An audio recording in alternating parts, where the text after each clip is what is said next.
Welcome back to Rockford Reading Daily. We are continuing to read Melissa V. Harris Perry's Sister Citizen, Shame, Stereotypes, and Black Women in America. We are on the bottom of page 35, and we are beginning a new theme within this chapter. And this theme is entitled, The Politics of Recognition. We can characterize African Americans' women's struggle with the slanted images of the crooked room as a problem of recognition, an important theme for political philosophers interested in issues of identity, difference, and citizenship. Recognition scholarship derives from the concept, central to Hegelian philosophy, of anerkennung, or mutually affirming recognition that allows citizens to operate as a part of the social construct. Within the confines of the social contract. Hegel proposes recognition as an animating struggle of human society and particularly of public life. Anerkennung is a core feature of the relationship between citizens and the state. Citizens want and need more than a fair distribution of resources. They also desire meaningful recognition of their humanity and uniqueness, and they are willing to make sacrifices to get it. The social contract is the basis of democratic citizenship. Within this contract, individuals subject themselves to rules, constraints, and collective burdens imposed by the state, such as taxes and military service, in exchange for safety and services provided by the state, such as security and social programs. Implied rather than explicit, the social contract is the key to stable, voluntary democratic institutions. The social contract of democratic governments assumes that governing authority derives from consent of the governed rather than from divine command, hereditary connection, or armed capacity.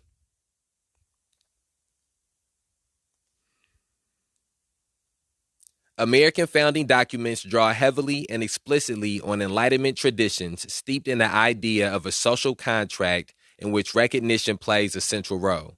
For example, the Declaration of Independence asserts citizens' collective right and responsibility to draft a social contract that allows not only safety and freedom, but also the pursuit of happiness. Although liberal social contract theory is aggressively individualist, Hegel's theory of recognition is aware of reciprocity and of community and social relationships.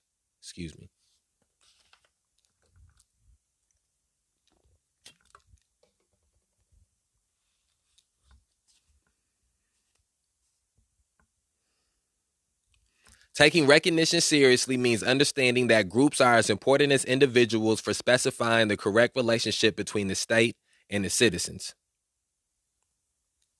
Citizenship is more than an individual exchange of freedoms for rights.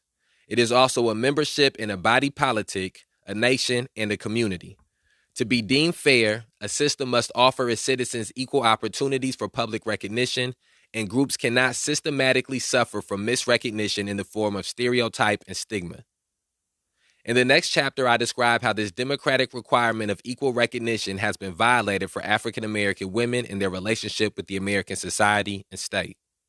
But first, I want to pause to explore why political theorists consider recognition so important to the experience of citizenship. According to Hannah Arendt, the public sphere makes a unique contribution to human self-actualization by offering opportunities for recognition. Quote, the public realm was reserved for individuality. It was the only place where men could show who they really and inexchangeably were. It was for the sake of this chance and out of love for a body politic that made it possible to them all that each was more or less willing to share in the burden of justification, defense, and administration of public affairs. End quote. People are willing to do the work of citizenship, Arendt suggests, because the public sphere offers them a chance to be seen and recognized as unique individuals. Her reasoning hints that recognition is part of the solution to the collective action problem represented by the democratic social contract, the problem of ensuring contributions to the collective, such as taxes or military service, even when an individual's personal interests might be served by refusing to contribute. To the extent that people crave recognition opportunities made possible only by participation in the public sphere, recognition acts as a selective incentive, encouraging pro-social behavior and freeing the state from enforcing all contributions through threat of punishment.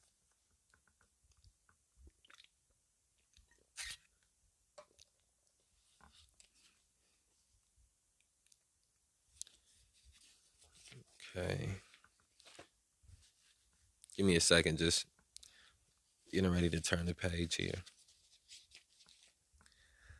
Thomas Hobbes asking why individuals would give up their perfect natural freedom to enter into a social contract that is less free finds the explanation in the need for safety. Without a state, men may be free, but their lives are, quote, solitary, poor, nasty, brutish, and short, end quote. Arendt offers a provocative alternative explanation. People are willing to shoulder the burden of self-government because the public sphere offers a particular, indivisible, non-transferable good that is otherwise unavailable to them: recognition. Craving recognition of one's special, inexchangeable uniqueness is part of the human condition, and it is soothed only by the opportunity to contribute freely to the public realm. The problem for marginal and stigmatized group members should be obvious. These citizens face fundamental and continuing threats to their opportunity for accurate recognition. Individuals denied access to the public realm or whose group membership limits their social possibilities cannot be accurately recognized. An individual who is seen primarily as a part of a despised group loses the opportunity to experience the public recognition for which the human self strives. Further, if the group itself is misunderstood, then to the extent that one is seen as part of this group, that, quote, seeing, end quote, is inaccurate. Inaccurate recognition is painful not only to the psyche, but also to the political self, the citizen self. Arendt maps a deep connection between the public and private selves. Misrecognition in public has a profound impact on the private self. Quote, since our feeling for reality depends utterly upon appearance, and therefore upon the existence of a public realm into which things can appear out of the darkness of sheltered existence, even the twilight which illuminates our private and intimate lives is ultimately derived from the much harsher light of the public realm, end quote. Despite its importance, Arendt refuses to fetishize the public sphere. Recognition in public begins with nurturing solitude in a protected, autonomous private realm. Individuals need sheltered, private space not available to public view.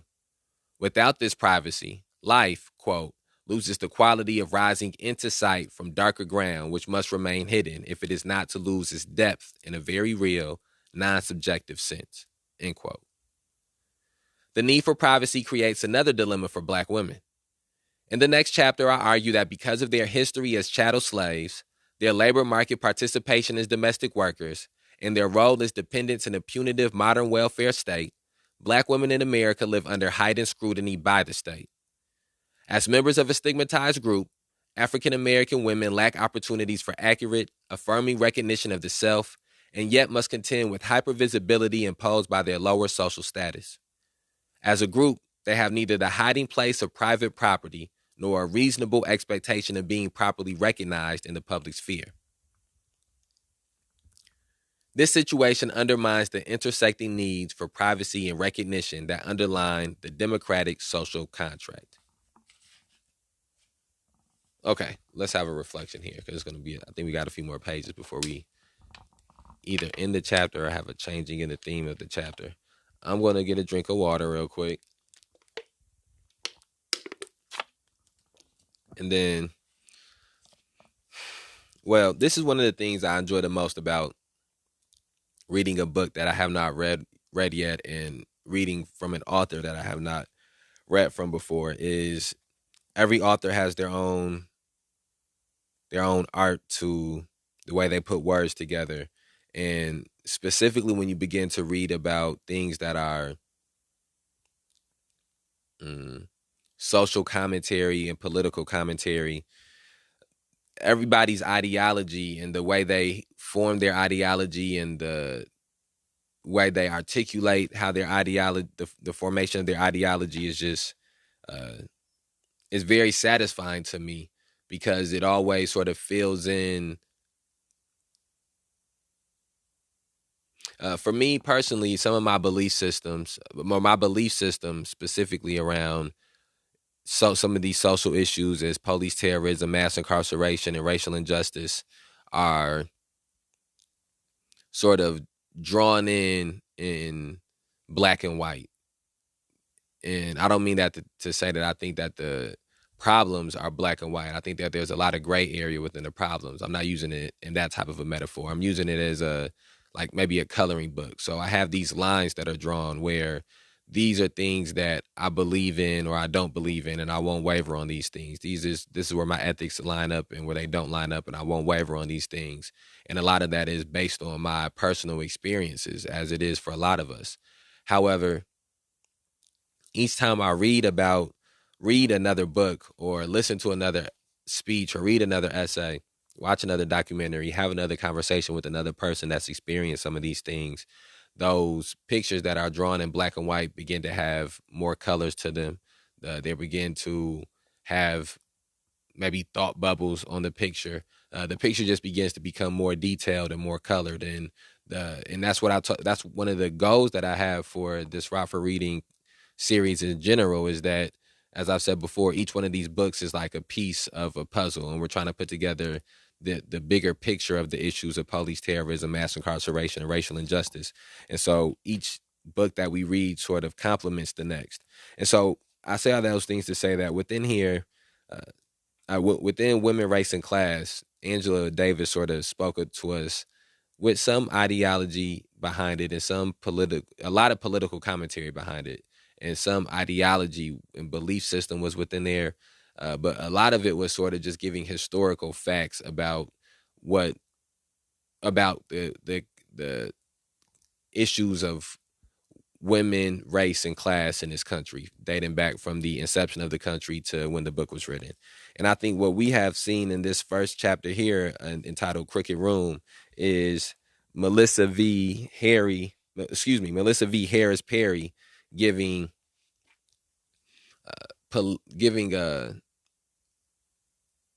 some of the ideological concepts that have derived from that experience. And so here, let's go back to where we started here.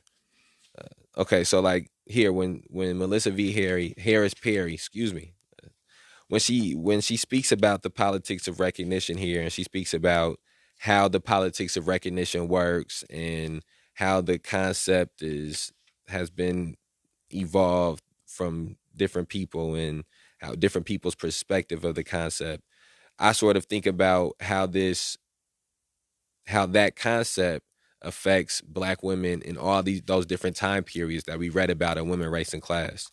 I think about how, here, let me see if I can find it specifically.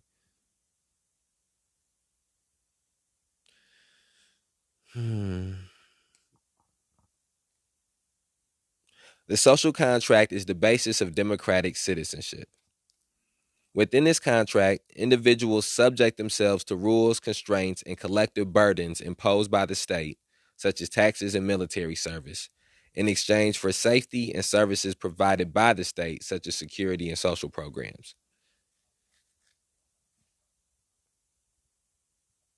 Okay, so now then they further expand upon that by saying, the social contract of democratic governments assumes that governing authority derives from consent of the governed rather than from divine command, which would be like kings and queens and princes. A lot of times when you trace those things back, it was said that bloodline was divine. So that was why they were the people doing the governing. Hereditary connection, which is again tied back to the bloodline, or armed capacity, which would be just a straight fascist country. One that's not hiding in an authoritarian country. Not to say that it's not very strong elements of fascism within this country, but when you read that, and let me here, I'm going to add this last thing to it. Sorry. For example, the Declaration of Independence asserts citizens' collective rights and responsibility to draft a social contract that allows not only for safety and freedom, but also the pursuit of happiness. So all of these things that are being talked about within this social contract or the concept of the social contract are all things that have been routinely denied to Black women, that have been routinely denied to Black people as a whole. And so,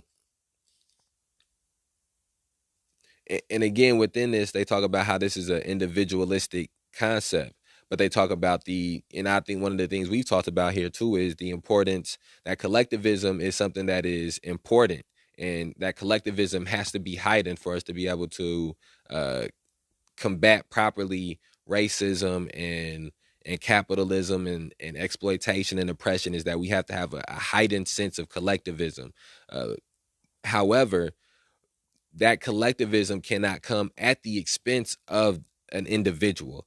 And so I think one of the things that the social contract is talking about is about somebody's individual relationship with the state, and how negative impacts from that individual relationship with the state can have an overall negative impact with the collective relationship with a specific community.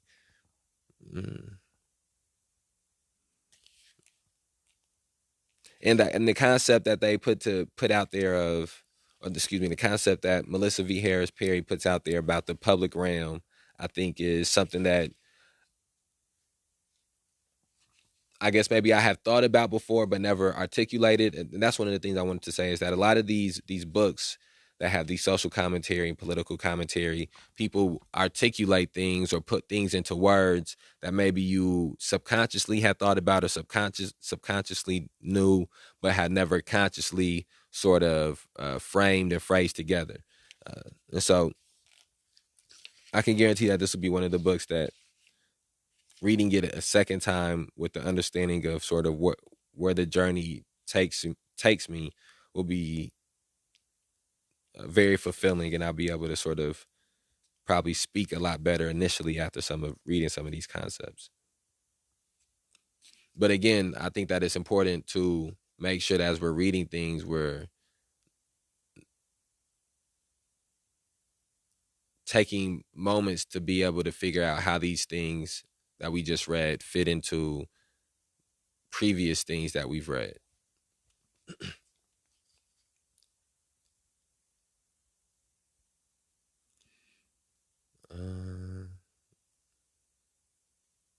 One sec, I'm trying to figure out where I left off at.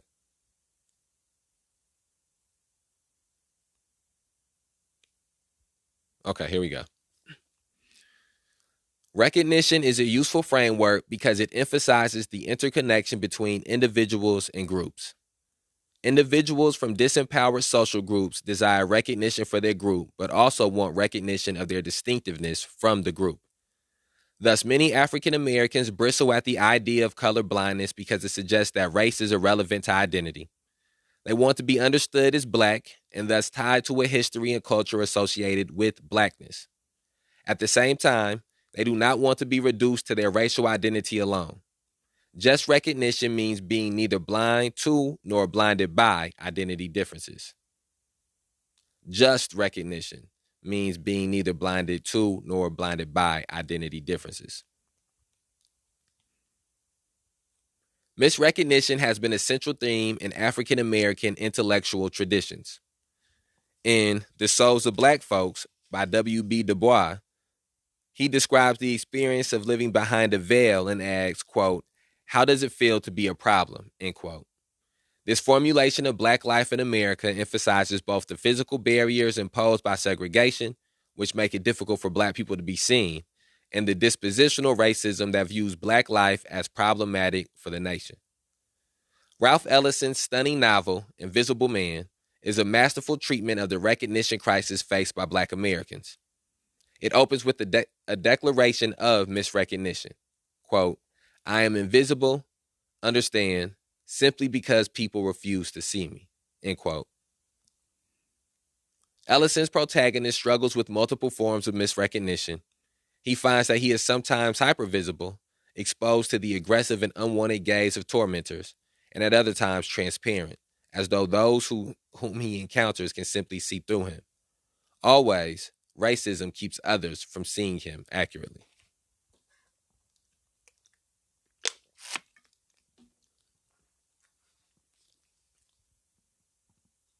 African-American feminist scholar Bell Hooks asserts the primacy of recognition as a precondition for citizenship in her book, Black Looks.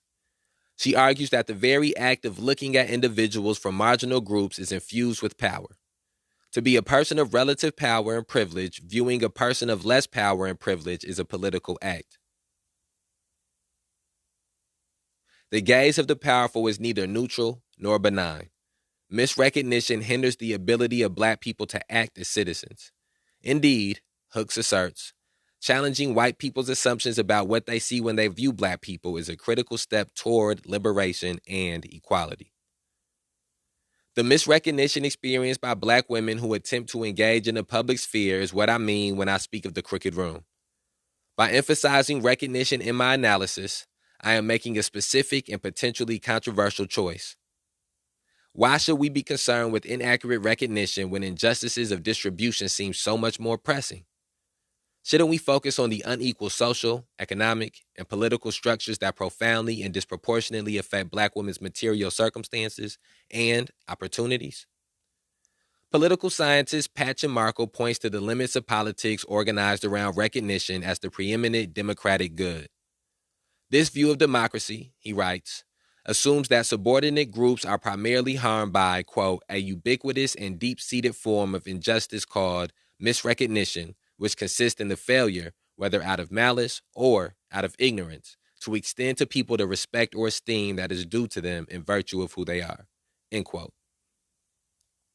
While this may be true, Markell argues recognition is an endogenous process. Humans do not simply have a, quote, true self, end quote, that is either recognized or not. Individuals become who they are as a result of being seen. Quote, recognition is not a thing of which one has more or less, rather it is a social interaction. Quote, recognition is not a thing of which one has more or less, rather it is a social interaction that can go well or poorly in various ways, end quote. Citizenship is therefore bound up with recognition in complicated ways, and justice requires more than demanding to be seen or to be seen accurately. Engaging in the public sphere through politics is the, quote, ongoing, unpredictable, and eminently political activity through which we become who we are, end quote. Recognition is thus a problematic entry point for work on African American women's political lives. Recognition scholarship, like its political counterpart, identity politics, is routinely maligned as concerned with symbols rather than substance, cultural battles rather than economic ones, the appearance of power rather than the exercise of it. What difference does it make that other people recognize your uniqueness if you don't have equal access to political and economic resources?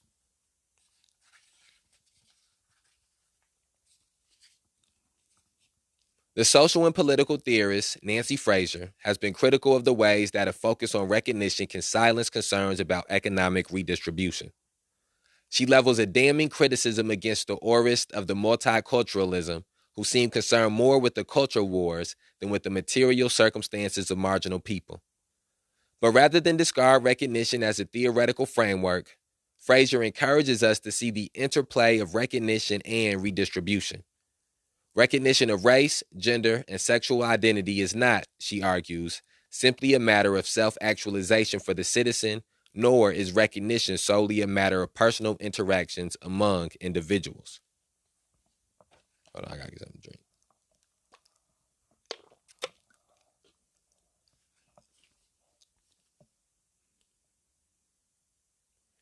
It is intimately bound to distributive justice.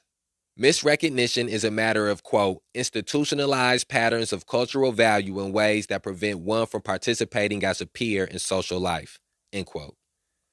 Distribution inequalities of social, political, and economic goods are related to the inability to, quote, see, end quote, citizens from low status, stigmatized groups accurately, Fair distribution alone cannot solve the problem of misrecognition, nor can accurate recognition alone fairly redistribute resources. My decision to begin with the framework of recognition politics is based in empirical findings that start with the women in my focus groups. As African American women describe the barriers and difficulties they experience, many pointed to issues of misrecognition. The recognition framework also brings to the fore the emotional experiences of Black women as a location for political understanding. There are clear connections between public misrecognition and Black women's experiences. It is painful to labor under negative stereotypes. My goal is to show the political consequences of that personal pain. Political philosopher Charles Taylor describes the crooked room problem when he writes, quote, "A person or group of people can suffer real damage, real distortion, if the people or society around them mirror back to them a confining or demeaning or contemptible picture of themselves." End quote. Although I will address material and structural inequality, this book is primarily about recognition. My task is to explain how Black women's citizenship is shaped by their attempts to navigate a room made crooked by stereotypes that have psychic consequences. All right, and then that brings us to a changing in the theme of this chapter. And I think on the next episode, we will complete this chapter. And this chapter has been a lot. This has probably been, since we read Women, Race, and Class by Angela Davis, the most unique book that we have read, or the most unique piece of literature that we've read. And I'm going to strive to continue to mix up the kind of things that we're reading, precisely because we need a full array of information to properly address the issues of police terrorism, mass incarceration, and racial injustice. And it's clear that this is going to fall more in the racial injustice part of that three-headed monster. But I think what's important for us to point out is that we have established over past episodes and past readings that anything that falls into one category inherently is connected to other categories. So I'm sure that we will also learn about police terrorism and mass incarceration within the passages that are yet to come.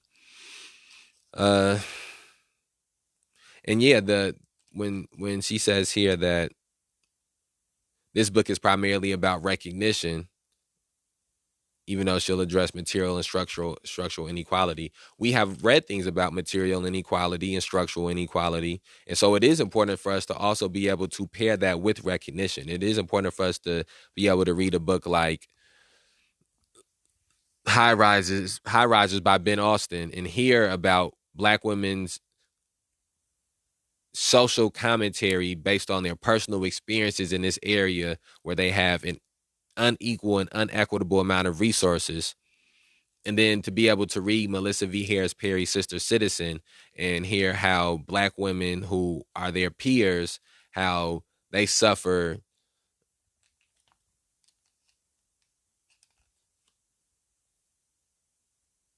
internal, how they suffer internal consequences or the internal residual effects from that, and hearing that be phrased in a, I don't know if it's ideological. I guess we haven't got deep enough to know if there's going to be an ideological, but as Melissa V. Harris Perry put it, I'm trying to make it too complicated. We've read about before in High Risers how Black women experienced material and structural inequality. And so I think it's important to pair that with Sister Citizen and hear about Black women's struggles with recognition, because those things go together as one. So then some of the things that we will read and learn and understand and have painted for us within Sister Citizen will go to complement us going back and reading High Risers and hearing about those Black women's experiences in High Risers. And then us going back and reading Women, Race, and Class and hearing about those Black women's experiences in Women, Race, and Class. And as we add more and more pieces of literature onto this Rockford Reading curriculum that is primarily connected with the issues of Black women.